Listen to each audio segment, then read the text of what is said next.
Muy bien, Bea, muchas gracias por esta información. Vamos a abordar otros temas de actualidad. Se recordarán el grupo llamado Los Cincuentones, que peleó por una ley para poder migrar de las AFAPs al régimen del BPS, porque habían sido perjudicados cuando se instaló el régimen mixto. Ahora hay un nuevo reclamo que está vinculado a que se les devuelva un 10% de descuento que sí estaba consignado en esa ley. Para hablar un poco de todo esto es que recibimos a la profesora Claudia Díaz, representante del grupo de Los Cincuentones. Bienvenida. Muchas gracias, muchas gracias. Bueno, expliquemos un poco cómo surge esa quita del 10%, que de alguna manera ustedes negociaron como el mal menor cuando venían trabajando por la aprobación de la ley, pero bueno, ahora hay una intención de mejorar esa inequidad. Bueno, lo que pasa es que tendríamos que empezar por el principio. Nosotros no lo negociamos. Esto fue otra imposición. Nosotros empezamos a reclamar en la década del 2010, cuando asumimos que al haber sido ingresados compulsivamente por la ley 16.713, que fue aprobada durante la gestión la segunda gestión del doctor Sanguinetti, con el advenimiento del sistema de jubilación mixto, BPS-AFAP, fuimos una franja etaria ingresados compulsivamente cuando ya teníamos más de la mitad de nuestra vida laboral aportada a BPS. En consecuencia, lo que se podía aportar a las AFAPs nunca iba a llegar a cubrir un porcentaje que dignificara el resultado de la pasividad con respecto a lo que recibiríamos por el régimen de solidaridad intergeneracional, que es el de BPS. En consecuencia, comenzamos a consultar personas idóneas y entre ellas recurrimos al doctor Oenir Sartú y ahí se inició toda una movilización que no tenía representación sindical, porque también veíamos que durante todos los reclamos de los 1 de mayo, por ejemplo, el PIT-CNT no hacía ninguna referencia a nuestro perjuicio, aunque estábamos permanentemente buscando apoyo. Cuando el grupo comenzó a crecer y empezamos movilizaciones que recurrimos a todos los sectores políticos partidarios del Poder Legislativo, sucedió que, recuerdo, que en determinado momento íbamos a hacer una concentración muy grande, que de hecho la hicimos, frente a BPS y a República FAP. Me llama el entonces viceministro de Trabajo, habíamos tenido una entrevista con el secretario del Ministerio de Trabajo. En ese momento el viceministro era Julio Baraybar, que yo tenía amistad de antes, y me dice que suspendiéramos esa marcha porque nos pedía Ruiz de BPS, que era representante de los trabajadores. Nosotros ya no somos cincuentones, somos sesentones, ¿no? Nosotros los de entonces ya no somos los mismos. Nos pedía que suspendiéramos esa marcha y que fuéramos al PIT-CNT a acompañarlo, que venían las elecciones por BPS, y bueno, que iba a haber prensa. Entonces yo dije que en lo personal me correspondía decir que no íbamos a suspender esa marcha, que la íbamos a hacer igual y que en todo caso después de las elecciones acompañábamos a Ruiz a hablar al PIT-CNT y no antes.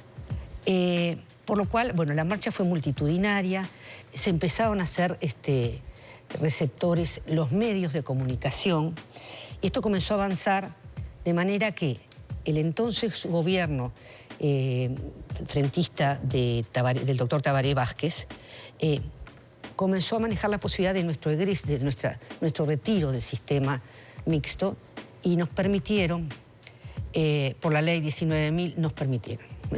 En realidad nos revieron la situación para volver al original, la 19.000... 590. Por esa ley nosotros pudimos salir, pero no hubo una mesa de negociación. No hubo una consulta concreta a propósito de la fórmula ni el articulado de esa ley que en definitiva cumplió, o al menos parcialmente, el objetivo por el cual ustedes peleaban. Claro, en realidad cumplió, pero no de acuerdo con los parámetros que plantea la ley. Somos 36.000 personas y poco más de la República Oriental del Uruguay que estamos recibiendo, somos los únicos que recibimos un 10% menos de lo que es nuestra pasividad, lo que nos corresponde como jubilación. O sea, es un acto absolutamente discriminatorio, porque todos los pasivos en este momento perciben el 100% de su jubilación. Somos los únicos. Ahora, ¿esto es para minimizar el impacto de la migración de las AFAP a BPS?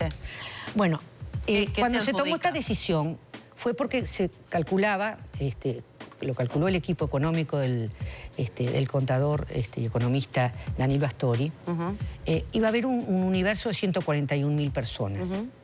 Que se convirtió finalmente en 36.000 y poco, porque no a todos les servía, porque todos tuvimos que aportar, además, una cantidad de dinero. Mucha gente lo sigue aportando hasta el día de hoy, y hablo de 100.000 pesos. O sea, de más de 100.000 personas, solo decidieron migrar de esos denominados grupos de cincuentones, cerca de 40.000. 36.000 y pocos, no llegamos a 37.000.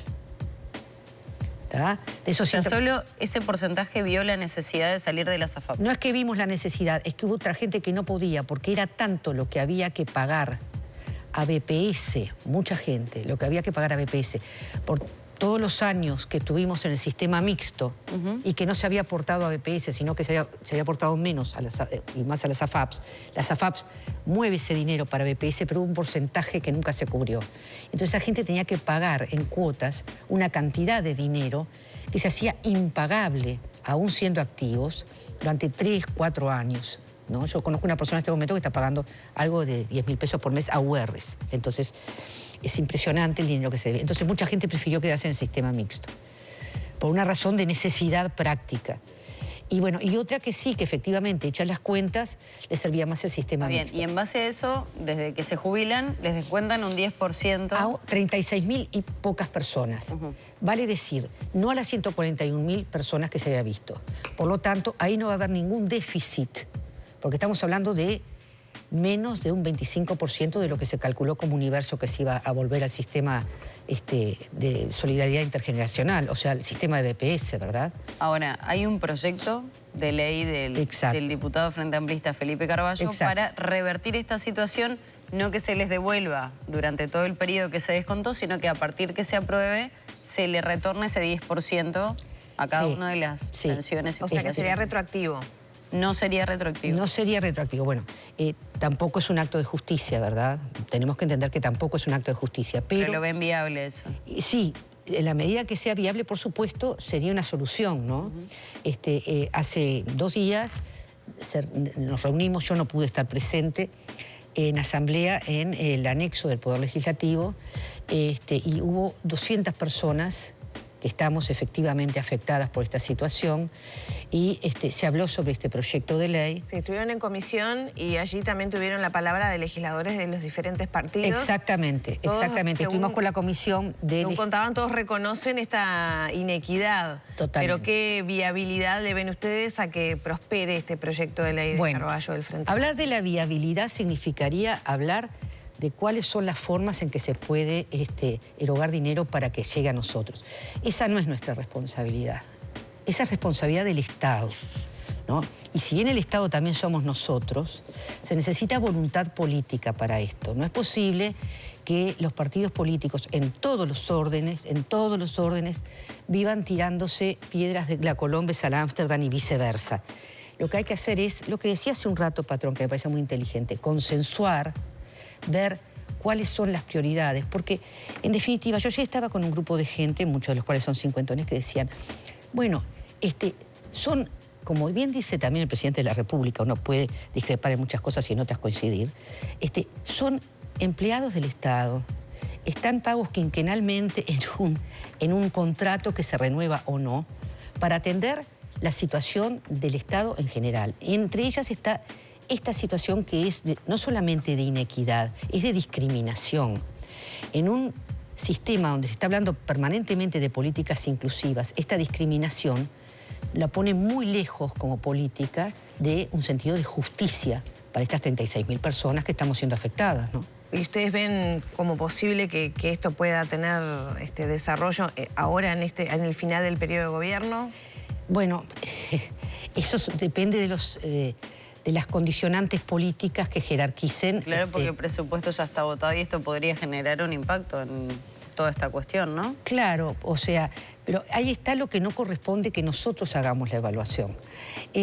Bueno, por más que no corresponde, es un impacto inevitable para la economía del país. Claro, bueno, hay tantos impactos inevitables. Sí, sin duda. Lo que pasa es que esto se tiene que votar por ley. Y claro, ahí está la diferencia. Además, no solamente todos se tienen que votar por ley, todos los impactos se tienen que votar por ley, porque son impactos que hacen a la erogación del dinero del Estado.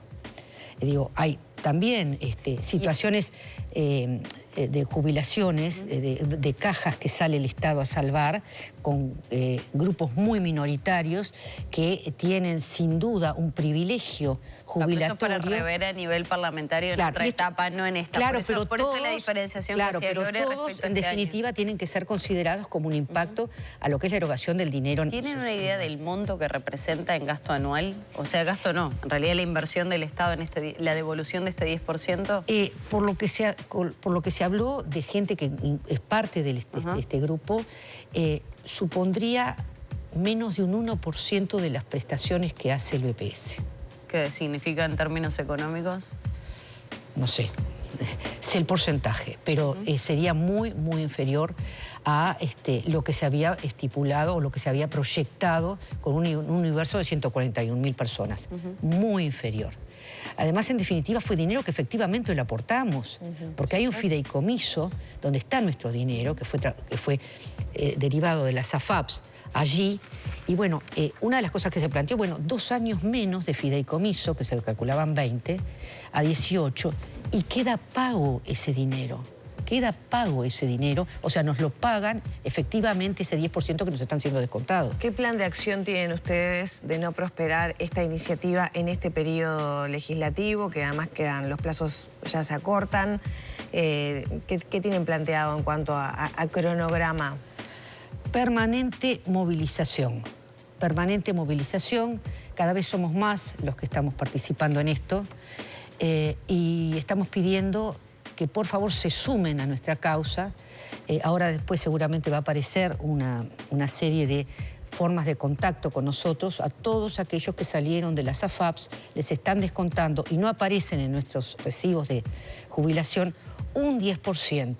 Entonces, por esa razón es que nos estamos movilizando y hay una serie de informaciones. Acá veo que están poniendo el WhatsApp y van a poner también que están en las redes sociales, están ahí en la Twitter. Gente se puede informar si efectivamente está siendo objeto de esa quita del 10% y ver o no de sumarse a esta moción. Y estar en comunicación con nosotros. Los otros medios que no están apareciendo aquí son los de Twitter, que es Cincuentones, Uruguay creo que es, y la otra es en Instagram también, Grupo Cincuentones. ¿No? Claudia, ¿cómo se amalgama esto que no tiene nada que ver, pero bueno, viene en un contexto histórico puntual que tiene que ver con el plebiscito de cambio o de derogación del sistema previsional?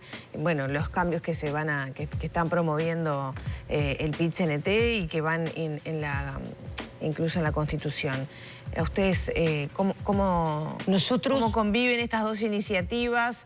¿Se suman a esa? No, nosotros no tenemos, o sea, no es una coexistencia directa porque no estamos en ese plebiscito. No fuimos contemplados en su tenor, por lo tanto tampoco tenemos una relación estrecha con el mismo.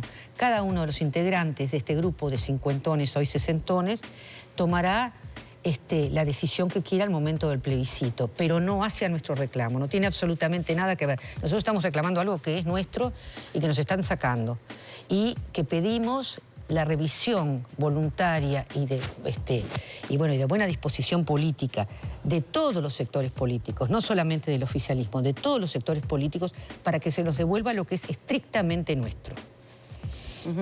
En ese sentido, Lore lo planteaba, ¿no? ¿Qué repercusiones han tenido? ¿Piensan trasladar algo de esto a los candidatos a la presidencia, por ejemplo? Sí, hemos